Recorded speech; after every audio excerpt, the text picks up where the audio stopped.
Well, hey there, folks, and welcome to The Roundup. I'm your host, Wendy Core, and I am so excited today. We are kicking off 2024 with one of my genuinely all-time favorite guests, one of my favorite interviews.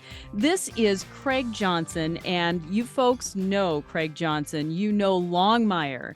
And even if you don't live in Wyoming, you know Longmire. And Craig Johnson is not just the voice of Walt Longmire and all of these amazing characters. He is the heart of what Longmire really stands for, which is that wonderful Wyoming culture and Wyoming way of life. And so I just have to say, Craig Johnson, I'm so glad to see you today. How are you? I'm great, and I just have to say that's one of the most wonderful introductions I've ever had. Look at so, thank you so much, Wendy. I appreciate that. Well, you are very welcome. And I'm telling you, this is one of the things, Craig, you and I have been chatting for years. You and I have been doing interviews for years on radio and for Cowboy State Daily for stories. But we're doing a podcast now, which is a lot of fun. And Craig, I wanted to just start out by saying you chose Wyoming, just like so many of us. You chose Wyoming. And tell me, when and where did you decide were you at when you said, I want Wyoming to be my home?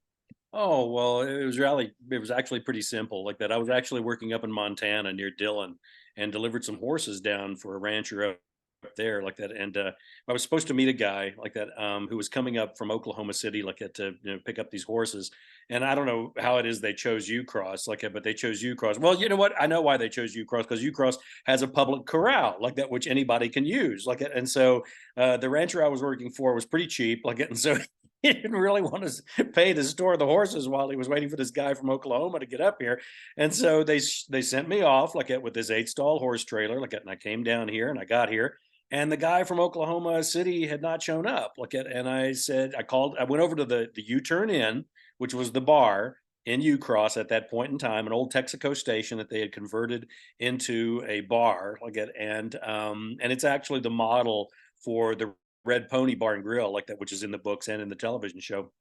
But I went over there like that, and I called up the rancher I was working for, and I said, "Hey, the guy's not here. What do you want me to do?" Like, and he goes, "Well, don't worry about it. He hasn't left yet, but he'll be there anytime." And I was like, "He hasn't left yet from Oklahoma City?" Like, and he goes, "Yeah." And I was like, "Well, what do you want me to do?" Like, and he goes, "Well, just unload the horses there in the public corral." Like, and he said, "And just bucket up from Clear Creek. There's an old bathtub there, like that you can fill up with water, and they should be fine." Like that, and he says, "It's bailing season, like that, and so just go get a couple idiot cubes, like that, and bring them over. Their 75-pound bales, and throw them down for the horses." And I said, "Well, that's all perfectly fine for the horses, but what about me?" And he said, "Well, Craig, like I said, it's bailing season. I'm sure they could use a hand down there, like that, to help throw some bales, like that." And so I spent like 3 days, down here waiting for the guy from Oklahoma to show up and just bailing, throwing bales like that for all the ranchers around here like that. And I never paid for a meal. I never paid for a Rainier beer. It was just a spectacular 3 days of sleeping up on top of the horse trailer with my saddle, for a pillow.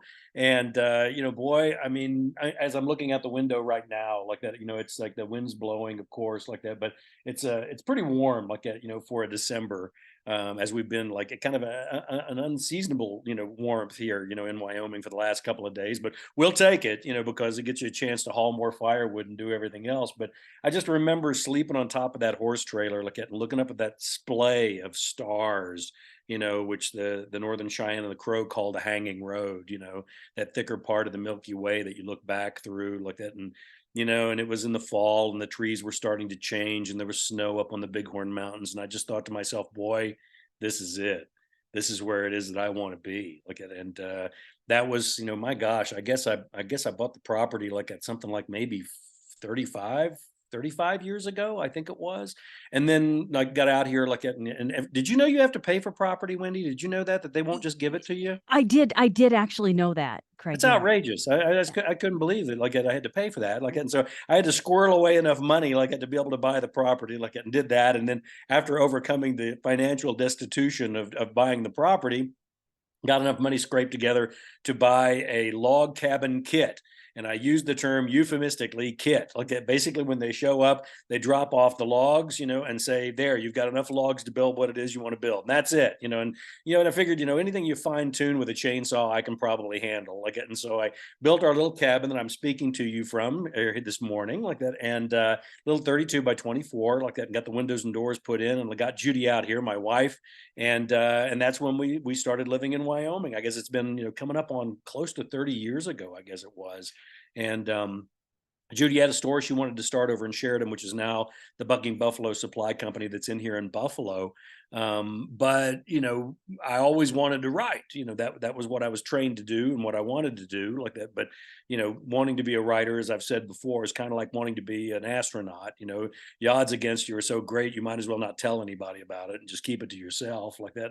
And the thing is, you got to have something to write about, like that. And I had this idea. I thought, well, everything in crime fiction at that period in time, here about 25, 30 years ago, was all noir. It was all these gritty urban stories of alcoholic detectives, divorced alcoholic detectives burying bodies in their backyards. And I thought, what if you did something a little bit different? What if you did something like the sheriff of the least populated county in the least populated state? That would be something that would be kind of unique and new. And so that's how Walt Longmire came to be. And here I am, 20 years after getting started like that. And I guess the 20th book in the Walt Longmire series comes out on May 28th. It's called First Frost, which is actually a term like that I learned from one of the old sheriffs that I was talking to. And I was talking to an old sheriff down in Texas. I was doing the Texas Sheriff's Association meeting, and he looked at my hat like that, and he goes, "Oh, well, it must be staying warm up there in Wyoming." And I said, "What do you mean?"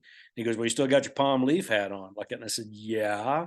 And he goes, "Well, that's when you switch over, like get into your wool hat, is First Frost." And I was like, "Oh, that's a title for a Walt Longmire book, is what that is." Like that. So that one's coming out on May 28th, like that. And I've already the next one after that is already I've gotten started on like that, and so we're just hammering away. You have 20 Longmire books now, you just mentioned, which is great. And the adventures just keep going. I've honestly heard, Craig, and you tell me about this. It seems like Walt should be getting far too old for these adventures now. Tell me what it is. Tell me what it is about Walt that just keeps him going. And I'm sure there's a little artistic license in there. Oh, there is. I mean, obviously, whenever you have a successful, character in a series of books, there's always that, the qualm of like, okay, well, do you allow these characters, to continue to grow older, or do you just ignore that, completely? And I guess, in the period in time, previous, basically what a lot of the really big name mystery authors did was just completely ignore the fact that the characters were getting older. They would just, they were 35 like that, whenever they started the series of books, and they stayed 35 all the way through to the entire end of the books. But I decided pretty early on that I was going to, do something a little bit different like that. I mean, I had Walt be a Vietnam veteran like that. I had him like, he's got a granddaughter, all of these aspects of his character that kind of lend the thought that he's a little bit older. The only thing that kind of guarded against me, having him getting too old to be able to do the job anymore is that I did this thing called what I refer to as the Vivaldi. And what that is like, we were just discussing earlier, like that as far as the weather is concerned, what's the biggest thing that has the largest scale effect on us as Westerners? Well, it has to be the weather.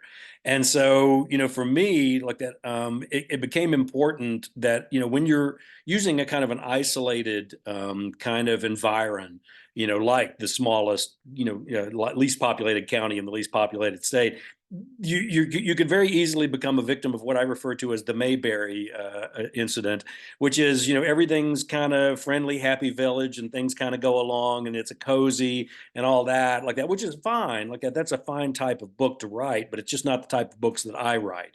And so I thought, okay, I need to like change it up a little bit so that there's a different kind of environment, for each of these books. And I thought the easiest way to do that is for it to be a different season. And so I write the books in what I refer to as the Vivaldi, in the sense that there are 4 seasons, to each book. Each book is a completely different season. And it gives me completely different environs for each book. And then I have to take that into consideration whenever I'm thinking about what book I'm going to write. I mean, obviously, if I'm writing a rodeo book, it can't take place in January, unless I guess, it would be NFRs. I guess then maybe it could like that. But nonetheless, like that, the thing it also did, though, which was really kind of a wonderful added benefit, is that it takes me 4 books to get through 1 year of Walt's life. And so I'm doing the 20th book, and Walt is only 5 years older than when we first met him in the cold dish. And I laugh about that a little bit like that because on social media, sometimes there are these tirades of like, people that are trying to do the mechanics, to see, mathematically exactly how old Walt Longmire is. And I'll get these emails from people that'll be like a full 2 pages where they'll go through every distinct moment in Walt's life, and the chronology of it all to tell me exactly how old Walt is and argue with me about it. And I always write them back and go, I don't care. I don't care. I'm not going to kill him off. I think he and I are getting along quite well. So I'm not going to throw him off the Rhinesbeck Falls like, Arthur Conan Doyle did with Sherlock Holmes. Like that, Walt's still good company. Like it. And so being only 5 years older than when we first started all the way back in the cold dish gives me a little bit of an advantage as far as that's concerned. It most certainly does. Oh my gosh, I love that. I did not know that. All these times that you and I've talked, I did not realize that you did it a different season. So Vivaldi, that's it. But talking about your books and the seasons and the places like that, have you been to, I'm assuming that all the locations that you have taken, Walt, you go and you get to know the people and the places and the culture of all these places. Does that include Mexico when Oh you yeah. set that one? Because that was a dark book. Depth of Winter. That was dark. It was like I mean, obviously the ones in Wyoming are a little bit easier like that because I can just jump in the truck and drive like that, which is kind of wonderful. And then I do spend a lot of time because I do a lot of library events here in the state like that, and I only charge the libraries as I have since the beginning a 6 pack of Rainier beer as an honoraria like that. I actually started out, I think it was with Matizzi over in Park County was actually the first library to ask me to do an event, but I travel around a lot within the state, and that makes it very easy like it. But then there are the ones that are a little bit more difficult. I mean, and then the ones that also in the chronology, can be a little bit difficult. I mean, the fourth book, Another Man's Moccasins, took place in Vietnam, half the book, but it took place in Vietnam in 1968. So, yeah, I could jump on a plane and I could go to Vietnam, but I can't jump on a plane and go to 1968. So, then you really have to rely on a lot of the research, and then again, and there's a lot of people that that were in the Vietnam War like that, and that were around in 1968, including me. And there it's really kind of easy to do that research. I mean, I'm not writing about the Crimean War here, so for me, it's a wonderful opportunity to go and talk to people about these things like that, and make sure that you get it right like that. But yeah, the one of the the wilder ones was actually that one that takes place in northern Mexico. Like that was a different kind of book for me, Depth of Winter like that. And I knew that I'd gotten to a point with Walt's antagonism with this one character that I knew it was going to come to a head. And he was smart enough to not try and take Walt on in Wyoming, where Walt had all of his resources, and all of his backup and all of this. So instead, he would lure Walt into the cartel regions, like out of northern Mexico. And yeah, I mean, I'd been in Mexico, years and years ago, like that, and I knew it relatively well, at least the border towns, Juarez, like Nogales, and a lot of places like that, because I'd worked down there like that and gone across the border, and it was relatively safe at that point in time. Now it's gotten a little bit more dangerous and it's a little bit more difficult, but it also was within striking distance, so it was an opportunity for me to actually go down there and actually see what it was going to be like. And a lot of people warned me against that. They said you really shouldn't do that, but I thought, what, I'm gonna go ahead and give it a try and see what happens. I mean, it's not like I'm going to go down there and and interview cartel bosses or anything like that. I'm just going to go down and get a feel for the idea, for the terrain, for the geography, and the people and everything, and see what the situation really looks like. And so I did. Contacted a guy who was what they call a reverse coyote. And basically, what I did was go into El Paso, like I'd stay there, like that, and then got a hold of this guy.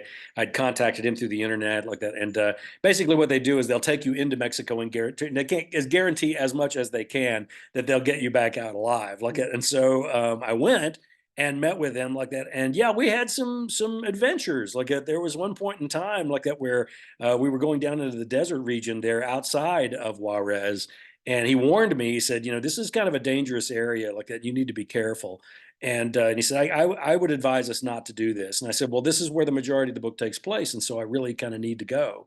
And so we did like that, and And yeah, we got pulled over by some guys with in a pickup truck, with automatic weapons and bandanas over their faces and everything. And we got out of there like that. Fortunately enough, like I slumped against the door, pretending like I was drunk, like that, because I don't look particularly Latin, like it. And so I thought, this is probably a good idea for me to just cover my face up with my hat and pretend like I was drunk. And so, and then when we got back to Juarez, like there's a little place called the Kentucky Club, and we went there, like, and I said, "Hey, come on, let me, we just diced with death. Let me buy you a beer, for goodness sake." And so we went over there, like, and we're having a beer, like, and he keeps looking at me, keeps glancing at me, and I'm looking at him, and he's looking at me, like, and I said, "What?" Like, and he goes, "I just got to ask a question." He goes, "Are you a cop?" And I said, "No, no, I'm not." Like, and he goes, "Are you in the drug trade?" And I said, "No, no, I'm not." Like, and he said, "Well, what do you do?" Look at, and I said, "Well, I write a series of books about a Wyoming sheriff." And he looks at me and he goes, "Longmire?" And and I That is said, absolutely fabulous. Oh my gosh. and I said, "Yeah, yeah, actually." Like, and he says, "I've seen the TV show." Look at, and I said, "Well, there are a series of books, and I write the books." And we talked for a little bit, like, and he goes, "Well, don't tell that to anybody." Like, and I said, "They don't like Longmire down here in Mexico?" And he goes, "Oh no, they like Longmire fine." Like, and he said, "The problem is, the number one, industry here, is drugs." Like, and he says, "The number two industry is kidnapping. And if they find out you're the Longmire guy," he said, "you're as good as gone." And so I kind of kept my mouth shut from there on out. Like, it made it made it back across the international bridge over into El Paso. Like, it was some Oh good my scenery. gosh, Craig, that's a Walt Longmire drama in itself right there. It is. It is. Wow. So that actually brings us to kind of the next natural topic here. Let's talk about the television show. Let's talk about Rob Taylor, and let's talk about Katie Sackhoff, and let's talk about these people who have become our friends on the television show. And that really brought Longmire to not only a whole new audience, but kind of brought them to life, gave us a new visual of who we think. And I don't know about you, Craig, but I sure think Rob Taylor, it's like if I could picture what Walt Longmire would look like, it would be Robert Taylor. Oh, well, I laugh about it because people will sometimes ask me, they'll say like that, "Well, is there any difference between the characters in the books that you write, like, in the television show?" And I'm like, "Yeah, everybody in the TV show is way too good looking." That's number one. Like, but yeah, there are some slight differences like that. But I kind of went into the television thing, with my eyes open. I mean, we were very, very fortunate. I mean, we'd already made the New York Times bestsellers list by the time that Warner Brothers came knocking on the door and said, "We'd like to, make a television show out of your books." And it was a good group of people. Like, at the producers were very knowledgeable, and they were very curious. Like, at they really I mean, they were there in Los Angeles, like that, and they filmed it down in New Mexico, like that. And so they kind of needed somebody who was kind of boots on the ground that could kind of give them all the answers about what it is to be in Wyoming, and in our specific spot in Wyoming, northern Wyoming, at the base of the Bighorn Mountains. And I'd been writing the books, for about 7 or 8 years at that point in time. So I had a lot of ideas and a lot of newspaper articles that I had cut out of newspapers here in Wyoming and at Montana. And I had a file folder of all the things that I thought Walt Longmire could get involved with, and I sent that to them. Like, I made copies of all of those newspaper articles and magazine articles, like at things off the internet and everything, and sent them. And by golly, to give them credit, in 6 years, they used almost every single newspaper idea that I sent to them. And it's been kind of funny like that because, of course, I was still going to use those as book ideas too. And I had to laugh like at every once in a while, somebody will, they'll write me and they'll go, "Oh, well, you got the idea for that book from that episode in the television series." And I'm like, "No, they got their episode idea from my notes, like, before I wrote the book. It just takes me a little longer to write a book than it did, for them to put out an episode of a television series." But yeah, they're great, fantastic people to work with. The producers were, the actors were. I mean, obviously, with us still doing Longmire days, here, what, 13 years of Longmire days, like, where we've raised like hundreds of thousands of dollars for charitable organizations. It's been a real worthwhile endeavor like that. But it's also been amazing to see how supportive the actors are, how much that they'll jump in and really attempt, to try and help us with these endeavors. Like, and they're just extraordinary people. Like, really approachable, really kind of wonderful. Like, to have that kind of a group of individuals, and and here we are. 6 years after the show stopped production simply because Warner Brothers wouldn't sell it to Netflix like it any more than they would sell it to A&E, and we're still one of the top 10 to 20 shows on Netflix every other week.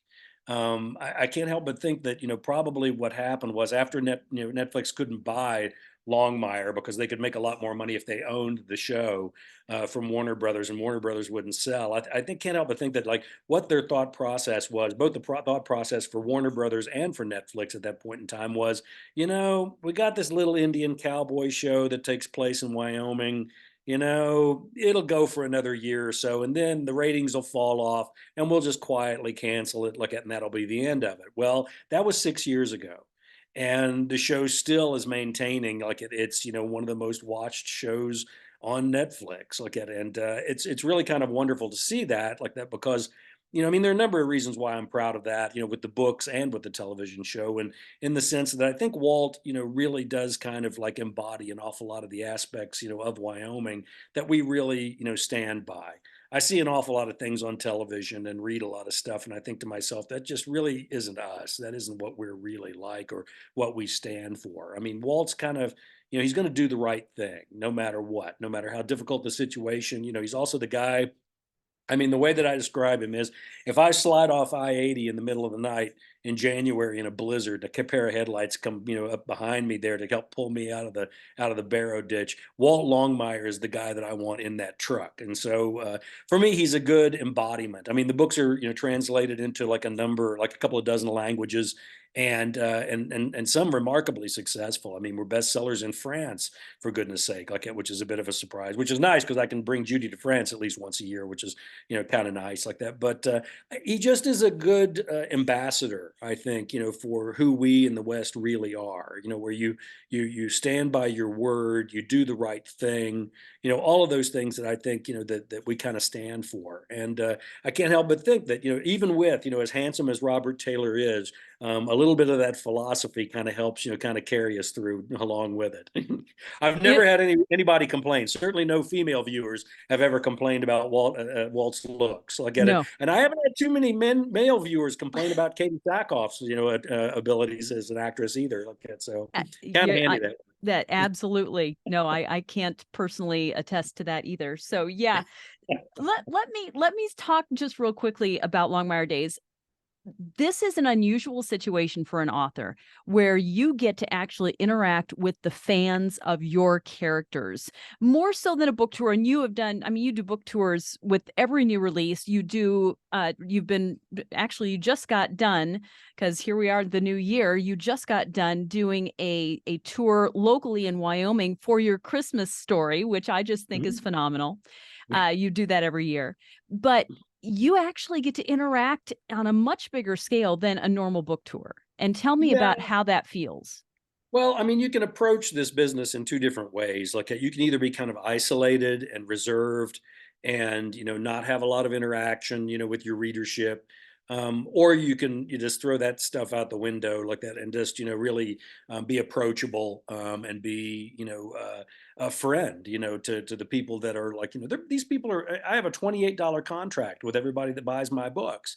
And I need to come through like that and write good books every year, or else, I don't expect them to continue that contract with me. I mean, I've got a website like at craigallenjohnson.com, and on it there's a contact button, and all you have to do is hit that contact button, and that's my email here at the ranch. I always laugh about it because I get emails from people that always say, whoever it is that answers Mr. Johnson's emails, and I'm always sitting here at the table looking at the computer and going, well, that would be me.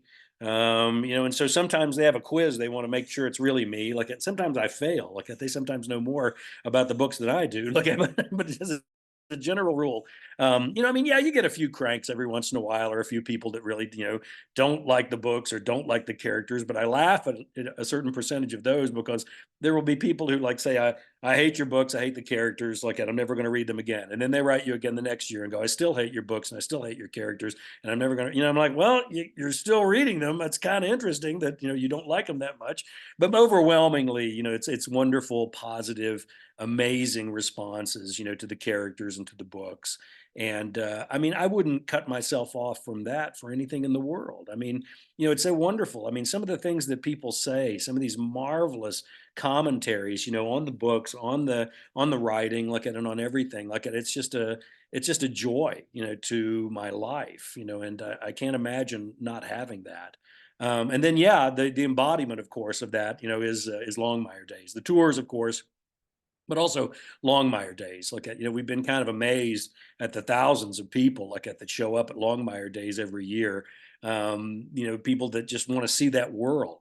They want to go have breakfast at the Busy Bee Cafe. They want to go up to the Jim Gatchell Museum, behind the courthouse, so they can see Walt's office, and walk down that main street. So it's a little bit of a Frank Capra esque, kind of moment, I think, for everybody. And then, of course, then you've got all of the actors that are here, and myself, and so we're just wandering around on the streets. I had to laugh because I got an angry email from this one woman that said, I did not get into the autograph session on Thursday that I wanted to get in on, and I have something that I want Robert Taylor to sign. And I remember writing her back and going, you can just stand out in front of the Virginian Saloon and hold Robert's beer, and he'll be happy to sign anything you want. It's really not that big of a deal. I mean, in that way, I think that the event is a little bit different from a lot of other events where, like these Comic-Con things where these people are, behind velvet ropes up on stages, and you have to pay $50 to go stand by them and get your picture taken or something like this. In Longmire Days, our group is a lot more approachable, and they're just wandering around there on the streets, enjoying themselves with everybody like that. And it's kind of a throwback, I guess, maybe to an older style of event. And it's been kind of wonderful because people, are just amazingly, open to the idea of being friendly like that, and going up to people and being respectful and everything. So it's kind of nice that way. I think that it's an amazing weekend that Longmire happens. I love it every time I get a chance to go. And again, like you say, everybody's just so approachable. But so many people, of course, are there to see the stars and things like that. But it seems to me you have to have a sense of pride in the fact that these are characters that you've created. What does it feel like to have something that was just in your brain, in your imagination, and to see it come to life and create such an impact on people and on Uh, their lives? it's sometimes very strange. It's sometimes very strange to see the kind of impact and the influence, that it has. And it's something you have to be careful with. It's something you have to be respectful of, like that, and not abuse, that kind of, of fandom like that. I mean, you really have to be, understanding like that, of the responsibilities that you have as far as that kind of thing is concerned. But yeah, it's no. I mean, the question I always get is, did you ever think when you got started at all of this? And the answer immediately is no, no, not at all. My goal more than anything else was I thought, what, if I can just sell enough books to where I can continue writing books, that was my goal. That was all I was shooting for. And, to have all of these things happen, to have the sales that we've had and the awards that we've had and the reviews that we've had, and the foreign sales, and the television like that, and all of these things happen. I don't know. I mean, it's kind of like being struck by lightning in a good way. It's certainly nothing I can complain about. So your next book's going to come out in May, First Hmm. Frost. Hmm. And I just have one more question about you spend hours and days and months and weeks on creating this book, this whole adventure.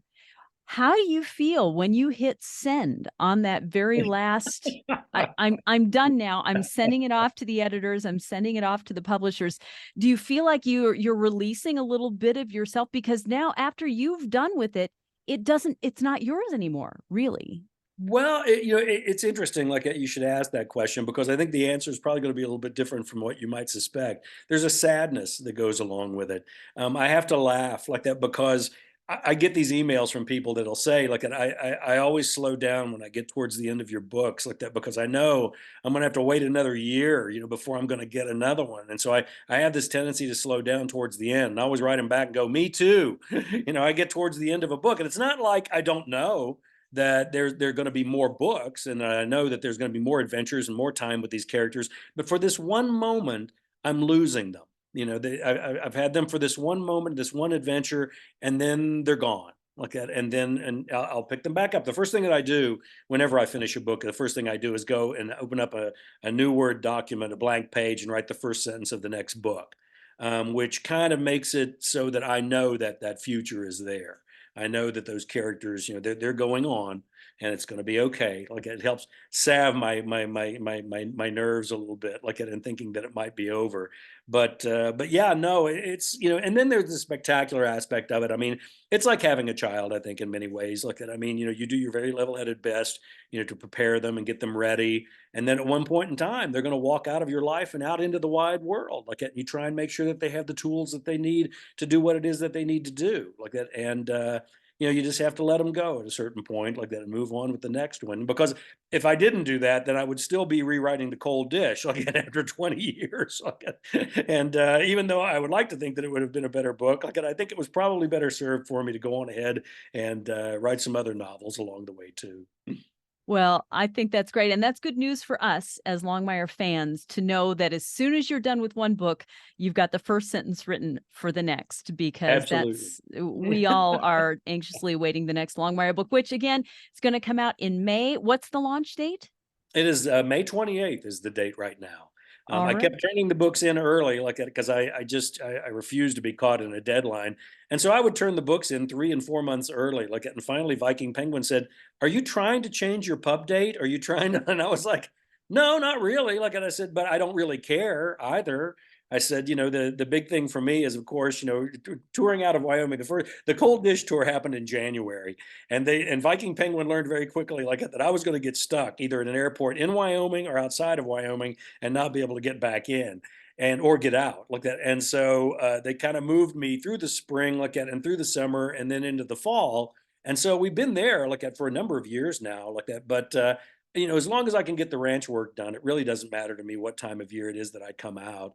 And so whenever they said, you know what, we think we think we're going to, like, since you seem to be getting the books done a lot earlier, like that, this is an opportunity like that for us to go ahead and like and have you come out like at towards the end of May, maybe with Father's Day and Mother's Day and all these type of things like that. And they thought, what the heck, if you're okay with it, that we think that's what we're going to do.